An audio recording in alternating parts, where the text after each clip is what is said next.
Je dirais pour les plus démunis, ceux qui sont en difficulté, notamment dans les relations qu'on a développées avec les banques alimentaires ou avec l'ADI pour apporter des financements de microcrédit. C'est bien cette population-là que nous ciblons. Mais d'une manière plus globale,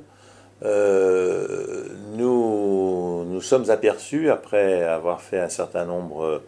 de travaux sur les territoires ruraux, notamment avec l'aide du démographe et géographe Hervé Lebras, que ces territoires présentaient des atouts tout à fait majeurs, exceptionnels pour le futur, avec une forte vitalité, une dynamique de population bien supérieure à ce qui se passait dans les villes aujourd'hui. Donc notre orientation, c'est, à travers ces analyses, c'est de faire en sorte que ces territoires ruraux, avec leurs agriculteurs ou leurs filières agroalimentaires, qui ne sont pas, cette population en grand nombre, puissent devenir des atouts, un peu un effet levier pour le développement économique de ces territoires. Ce qui veut dire que nous faisons en sorte, nous prenons des initiatives pour que nous puissions accompagner des projets qui sont plus proches des projets d'impact, de fonds d'impact,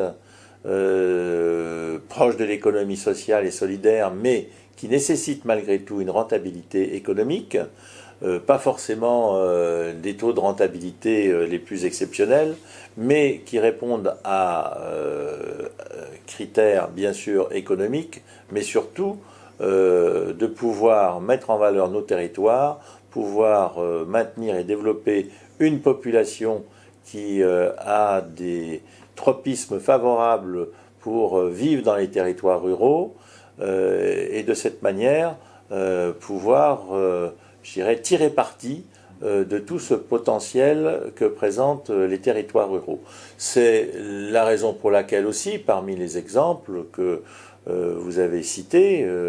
je retiendrai aussi le projet actuellement en cours de fonds d'investissement justement pour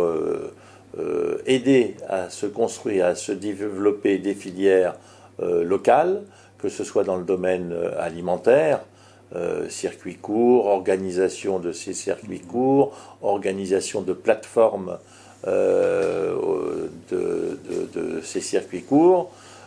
pour qu'ils puissent mieux vendre leurs produits et faire connaître leurs produits, ou également des initiatives que peuvent avoir des agriculteurs à se rassembler entre eux pour répondre à des besoins de production d'énergie renouvelable, biométhaniseurs, des choses de ce type-là, qui conduisent à une vraie transition de l'agriculture. Donc, on est dans la volonté de répondre à ceux qui sont en difficulté, mais également, surtout, de vouloir